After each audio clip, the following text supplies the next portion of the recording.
Some of you will know of my methodology of hierarchy.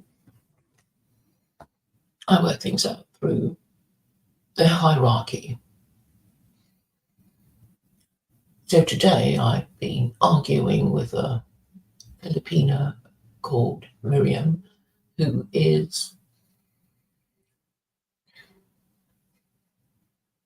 promoting something called consocialism, which is basically a hodgepodge of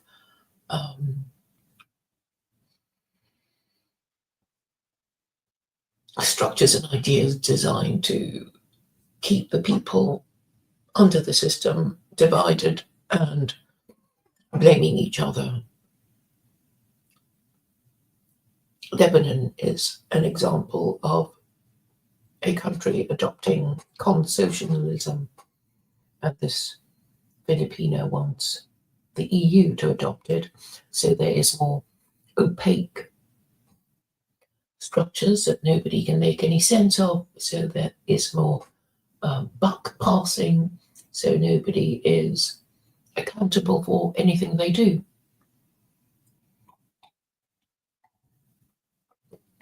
As you know, I prefer a transparent hierarchy where you know who is boss and you go straight to the boss and they will deal with your problem.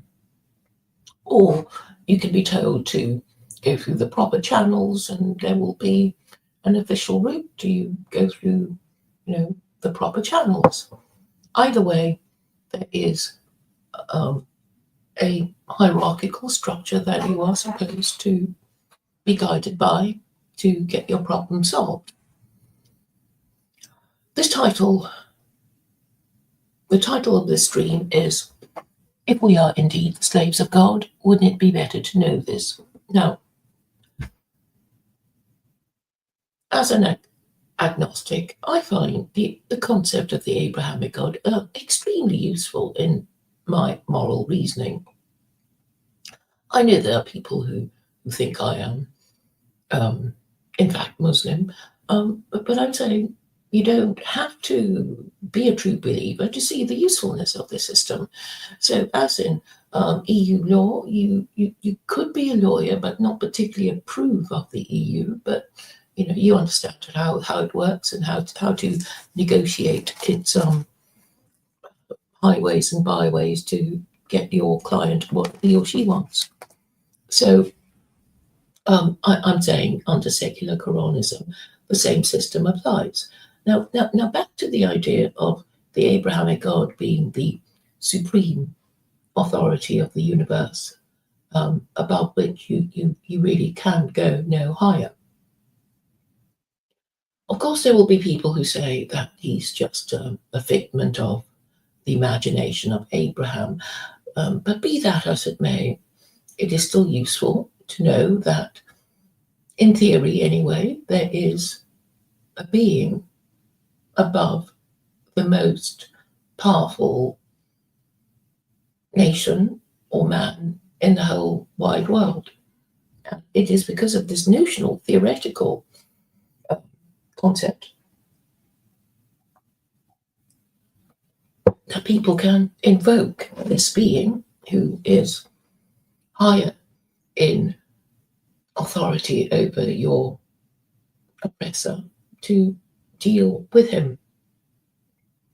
So if the world's number one superpower has gone rogue, if its leader is a liar, a lunatic, suffering from dementia, whose promises can never be relied on, who jokes about killing people and tricking people and starting World War III, we all could be the victims of his foreign policy, whether we be American, Westerners, or even Israelis and Iranians.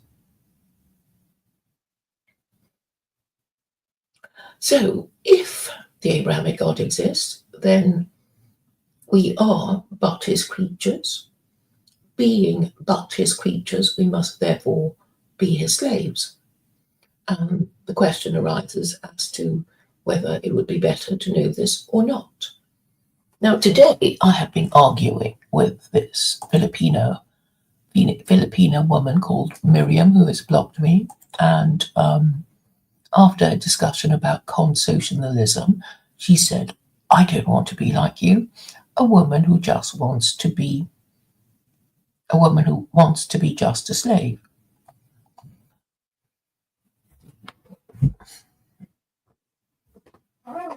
So we go back to this question of whether God exists. Now, for atheists, I think even they can agree that if you are this low status person, you ought to know that you are this low status person and be, some lunatic who thinks, he's the President of America or the Pope or the Archbishop of Canterbury or anyone important like that. It is better to know who you truly are than to create fantasies of what you'd like to be, because the same person is higher in status than the lunatic who should be confined in a mental institution, whose opinions and statements would be dismissed and ignored. So if we are all slaves of God, then what are we to make of this? This means that those who do not think they are the slaves of God are in fact lower in status to you,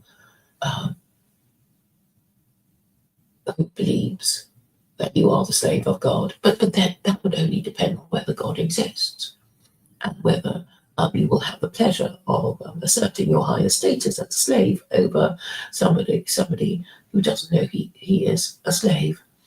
And so we come back to the contentious question of the nature and purpose of religion, which is an urgent subject that must be discussed before all our political, economic, and social problems are can be solved.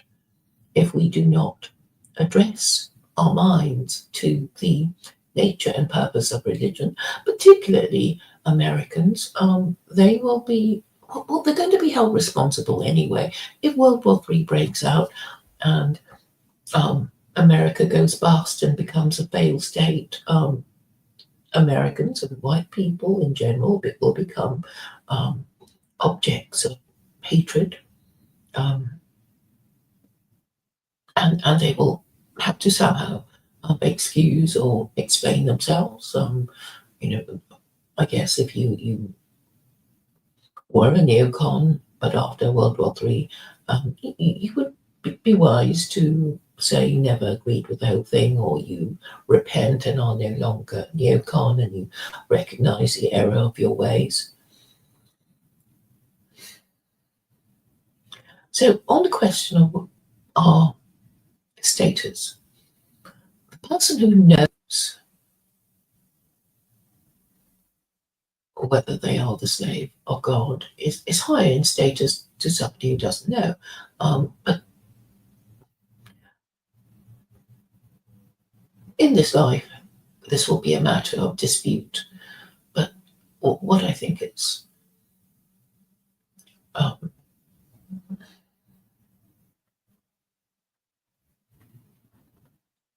clear from history is that religious groups remain the most powerful groups in existence. And if we are to play the game of status seeking and finding out and joining the best groups for the purpose of raising our status and creating marriage and business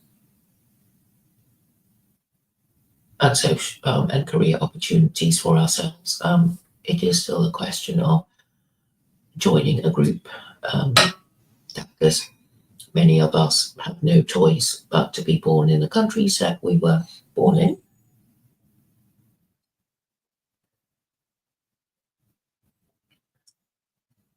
within a country, we should have the ability to change our religion.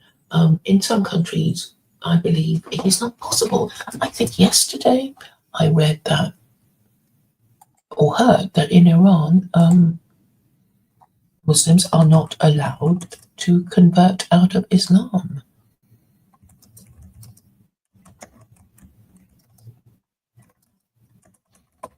I, now is the time to check that out. That would be against their First Amendment rights. But then,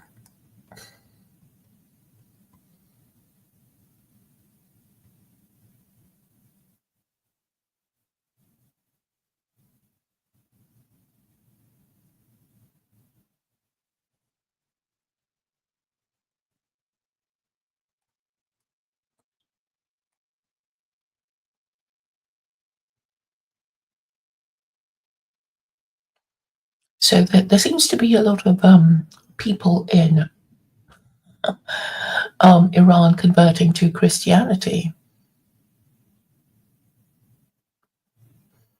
Now, I'm reminded of someone on X I've spoken to. Her name is Selena, and she remains a firm Islamophobe because she believes that Christianity will get her more easily and quickly to heaven.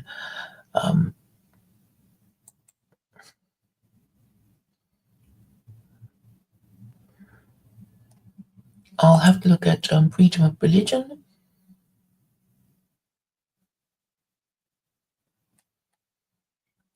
Yes, apparently you can convert to Christianity if you want.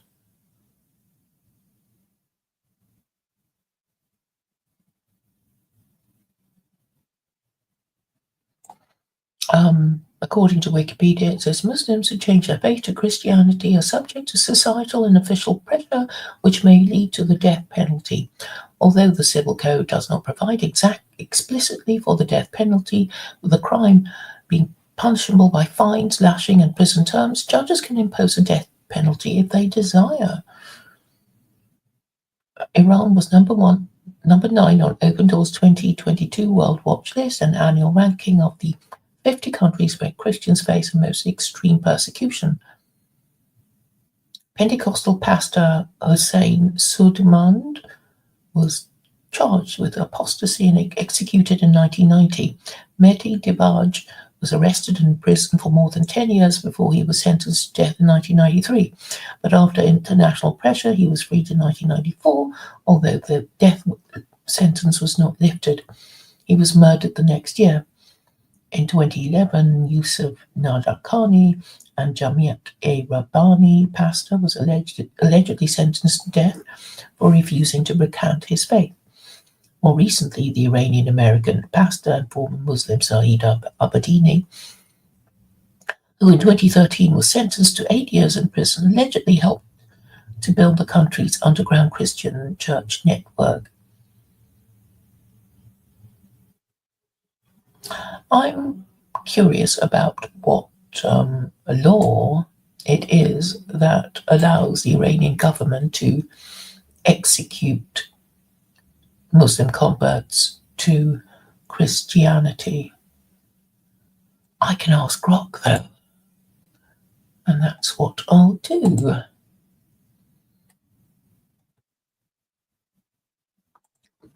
Do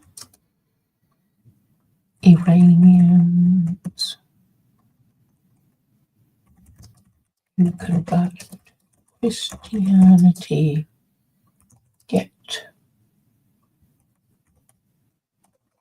attract?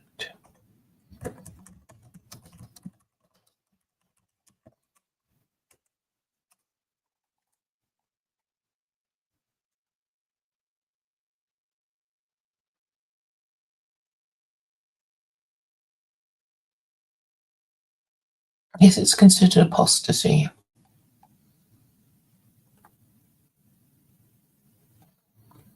In Iran, converting from Islam to Christianity or any other religion is considered apostasy under Islamic law, which can carry severe penalties. According to Iran's penal code, apostasy is punishable by death for men and life imprisonment for women, though the application of this law varies.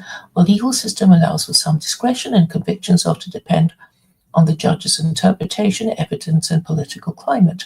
In practice, the documented cases of execution solely for apostasy are rare, as the government often charges converts with additional offences like propaganda against the state or threatening national security to justify penalties. For instance, Christian converts have faced imprisonment, lashings, or fines rather than execution in many reported cases. However, extrajudicial killings, harassment, and social persecution are significant risks for converts, especially those who openly practice or proselytize. Data from human rights organizations such as Article 18 indicates that while death sentences for apostasy are infrequently carried out, the threat remains a tool of intimidation. For example, between 2020 and 2024, at least 70 Christians were arrested in Iran, with many facing charges tied to their faith, though none were executed solely for conversion. The web also notes cases like Pastor Yusuf Nadakani, who faced a death sentence in 2010 for apostasy, but was later released after international pressure. The situation is fluid, and outcomes depend on individual circumstances, including visibility, activism, and local authority stance. Converts often face social ostracism or family pressure alongside legal risks. Okay.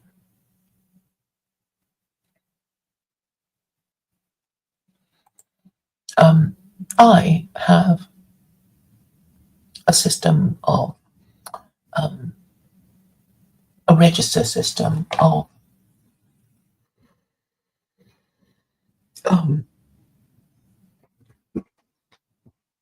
noting. I suppose I would have, I haven't thought of a converts register, but that will be something I have to speak to Vincent about, to generate an AI document about a register of converts. Yes. So I'm glad we explored this issue together.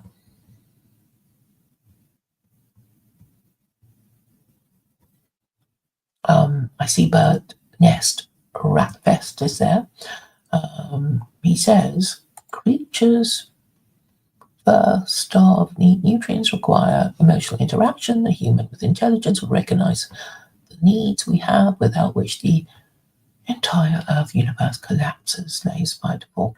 Okay, it doesn't make much sense, but what I'm saying is that if God exists and we are indeed the slaves of God, then the people who know they are the slaves of God are in a better position than the people who are the slaves of God but don't know that they are the slaves of God, and deny his ownership of them incorrectly.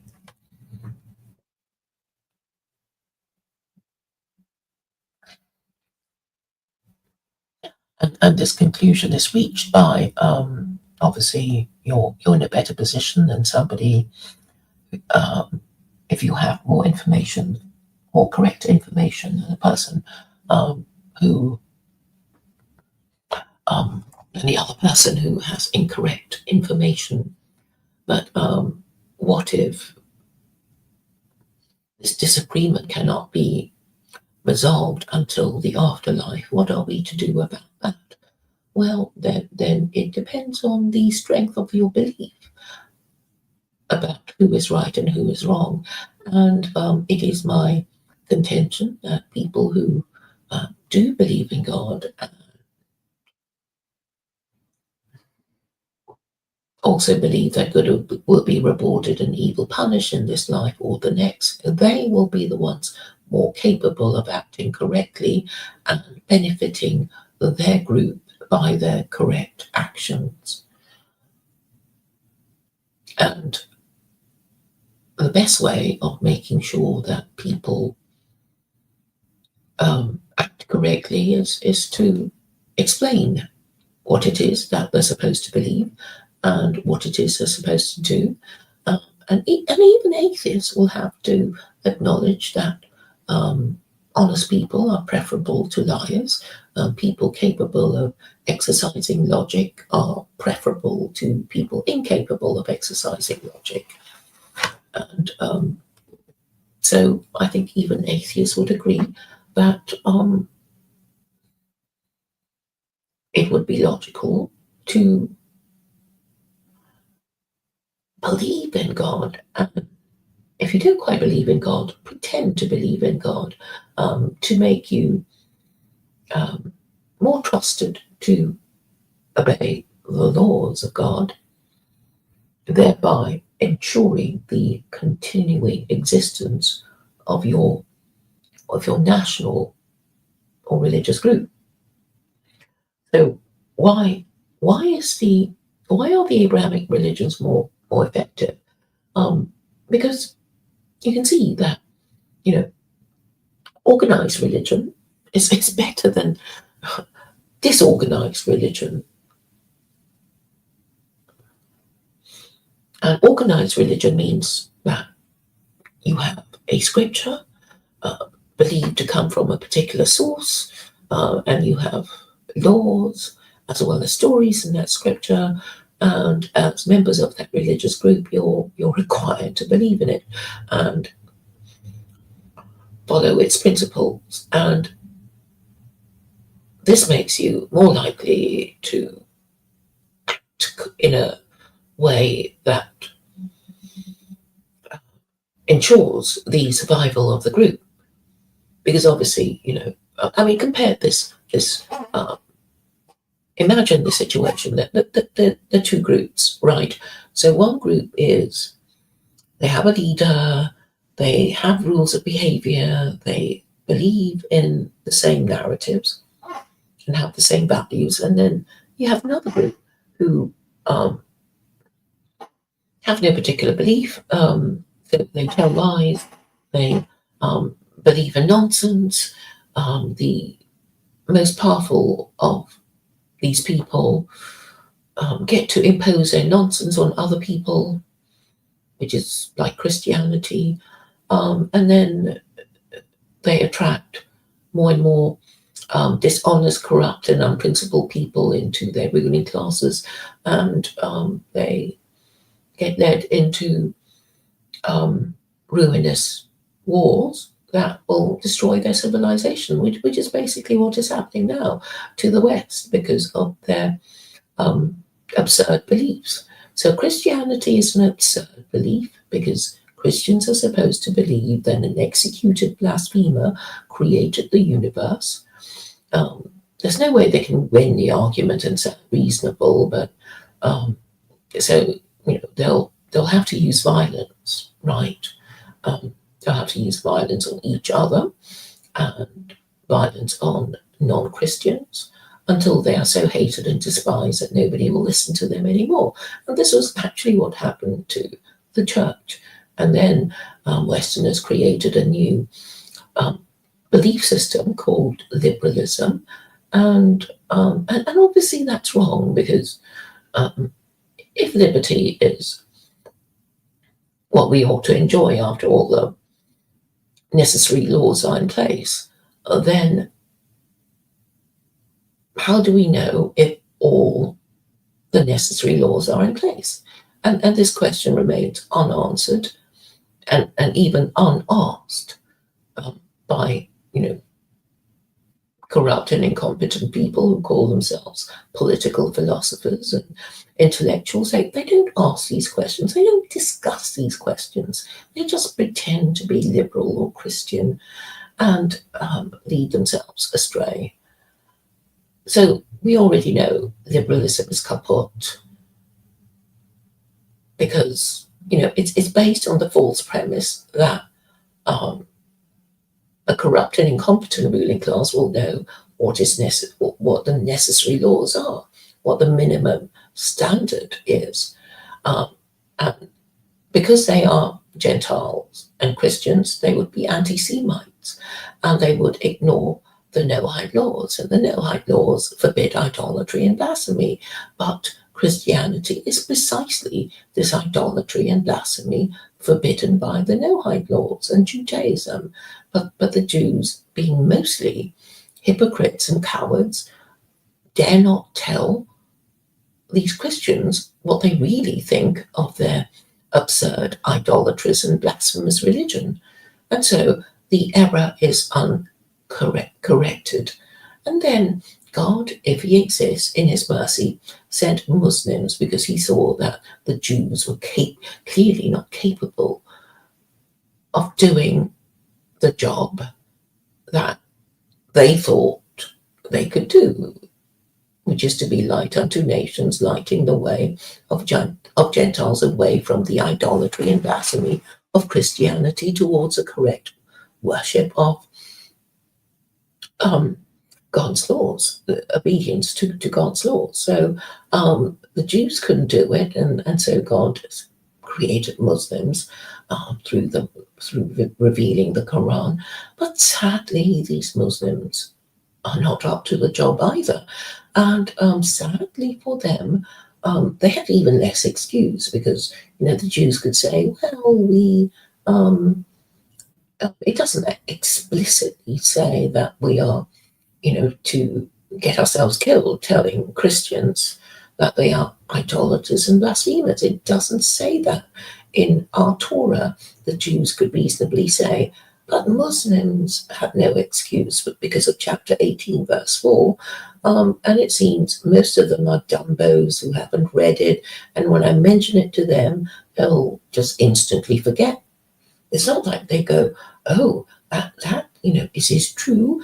Shall I discuss it with somebody who's an Islamic scholar? Shall I at least ask a few questions about this unobeyed command of Allah? But I don't get the impression that it goes any further. They just instantly forget and nothing gets done. So they're just a bunch of hypocrites. And that probably explains their continuing suffering as the eternal victims of Western imperialism.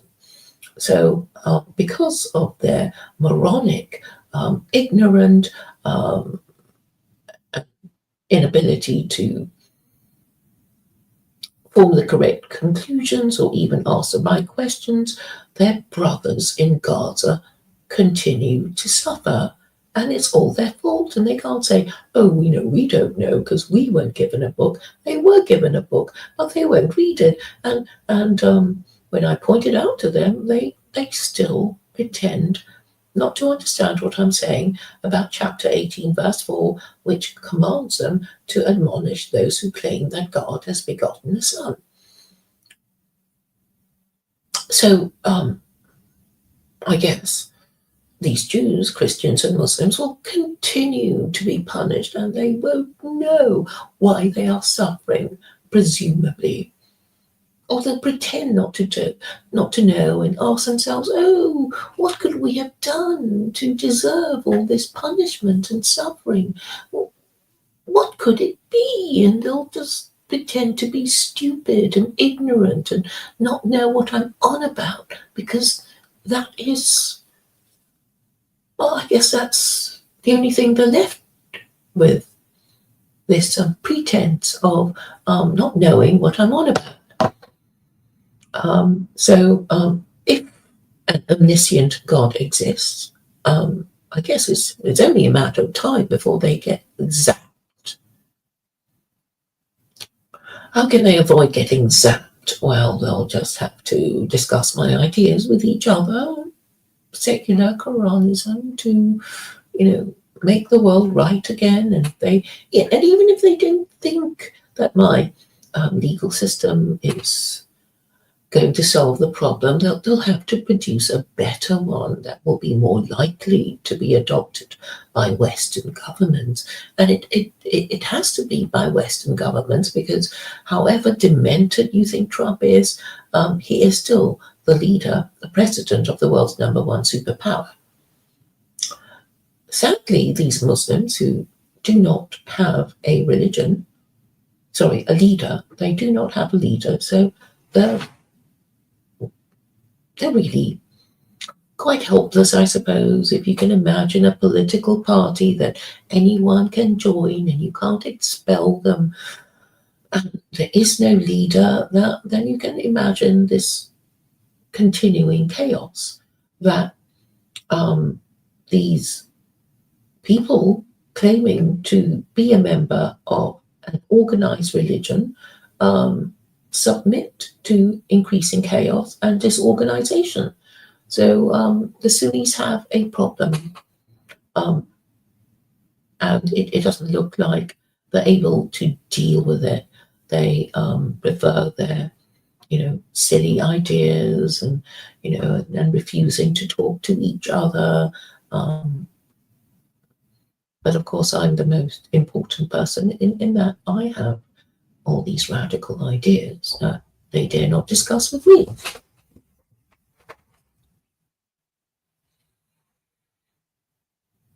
So back to my hierarchical methodology.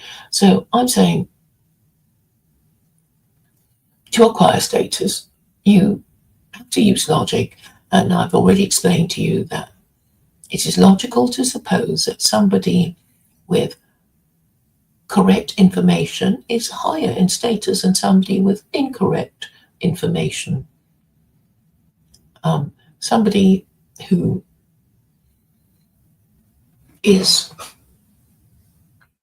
defying God's commandments, forbidding idolatry and blasphemy, is lower status than somebody obeying God's commandment forbidding idolatry and blasphemy, and somebody who is incapable of explaining how Christianity is not idolatry or how Jesus is God is clearly a moron or a liar and definitely an idolater and a blasphemer. And these people really need to be called out because they are part of the problem of the increasing dementia of the Western political class. So, who could help me? I guess Jews and Muslims, but they seem to be suffering from, their own kind of dementia. So I just don't know what's going to happen. But I shall continue to seek high status people capable of understanding what I'm doing, of what I'm saying, and possibly discussing it with their associates and allies.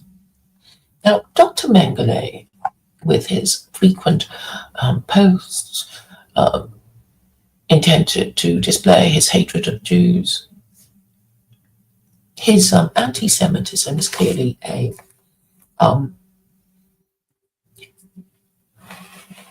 state of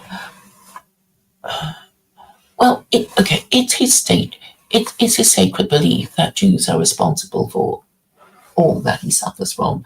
He cannot accept for a moment that it is the stupidity and imbecility of Christian beliefs that cause people to go astray.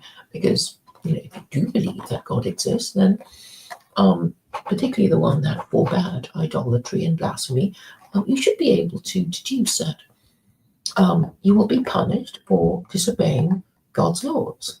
And if you're not sure, you really need to decide whether you believe in God or not. It can't be this halfway house of, sometimes you're a liberal and sometimes you're, when you're feeling frightened, you want to pray to God. It's got to be consistent so that you know that when you do things that are specifically and explicitly forbidden, you know that you're doing the wrong thing. So Christians who must be suffering now through uncontrolled mass immigration, an increasingly corrupt and incompetent political class led by unchaste and immoral women, clearly want to reduce the number of white people. They must be very anxious and very frightened. And I'm saying the solution is simple because the problem is obvious. But if you if you're too neurotic and have lost so many of your marbles that you can't understand this, or you're too busy blaming Jews and complaining about Muslims, you're clearly in this revolving door of atheism and um, pretending you're Christian. So, Dr. Mengele, do you even believe in God? Do you? See, no answer. He doesn't even know if he believes in God or not. He doesn't even know he's Christian. But for some reason, he's absorbed all the anti-Semitism of the New Testament, and he just can't understand why he's not in a position to piss on Jews the way his ancestors were, and he thinks it's something to do with the Jews playing a trick on him or something. But then he's not an educated man. He doesn't understand his own history. So he doubles down on his hatred of Jews. But the best way of defeating unrighteous Jews is to be a righteous Gentile, following the laws of God.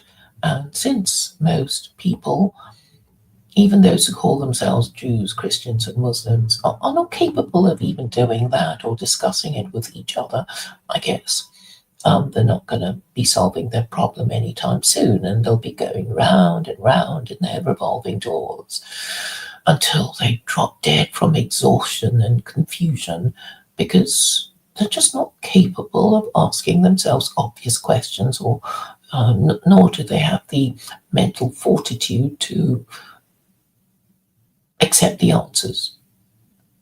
So this is really the problem of living in an open asylum full of crazy, stupid, imbecilic morons who don't know what's going on, and when you try to explain it to them, their head explodes and they don't remember a thing you say. So obviously the answer to this question, if we are legal slaves of God, wouldn't it be better to know this, is yes, it would be better to know if you are a slave of God. So if you did know this and believe this, then you would obey the laws of God, putting yourself in a far better position than somebody who doesn't know he's a slave of God and continues to break his laws. So this is something for people capable of submitting to truth and exercising reason to understand. I hope I've made myself reasonably clear. Thank you for your attention.